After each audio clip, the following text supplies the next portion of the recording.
महात्मा गांधी जी की थी। महात्मा गांधी जी ने एक तो हमें इस प्रकार की एक राजनीतिक आज़ादी इसका आह्वान किया, वो हमें मिल गई, लेकिन दूसरा एक आह्वान उन्होंने किया था कैसे हमको स्वच्छता करनी है, गंदगी से मुक्ति पानी है। ये भी अपने आप में एक, जिसको मैं शब्द कहूँगा कि वास्तव में कलंक की जैसा तरह होता है।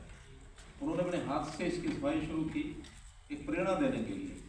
एक व्यक्ति तो सब कुछ नहीं कर सकता, लेकिन जनता में प्रेरणा आए इसलिए उन्होंने इस काम को शुरू किया। और वो आज़ादी बीच में छोड़ दी गई, उसका अभियान, उसका जो काम है, उसके जो प्रकरण है, वो कहीं ना कहीं गायब हो गए।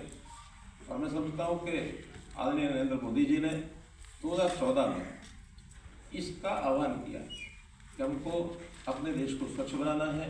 व्यक्तिगत सफाई से लेकर के परिवार में, मोहल्ले में, गांव में, शहर में, सब जगह और स्वच्छता का एक 2 अक्टूबर गांधी जी के जन्मदिन पर 2014 को स्वच्छ भारत मिशन की शुरुआत की थी। और उसके बाद ऐसा बताया गया कि लगातार 10 साल से हम अलग अलग थीम पर और शहरों में भी, गाँव में भी इस स्वच्छता के अभियान को चलाए हुए हैं। 2019 में ODF के नाते से जो एक शुरुआत की गई थी, 2019 में मैं कह सकता हूँ कि देश के सब लगभग प्राय सब स्थानों पर ODF को हमने प्राप्त कर लिया था। खुले में शौच जाने का जो एक क्रम लोग सामान्यतः करते थे, उसमें से काफ़ी सुधार हुआ, कमी आई। और उसके बाद 2021 का समय भी ऐसा आया जब कोविड था, बहुत मुश्किलों में उस समय निकल रहे थे, लेकिन फिर भी हमने इस अभियान को छोड़ा नहीं। और उसके बावजूद भी जो SPM 2 का आह्वान किया गया 2021 के अंदर, उसमें गांव में, शहरों में कदम आगे बढ़ाने के लिए हमको ये एक प्रकार से प्रेरणा मिली।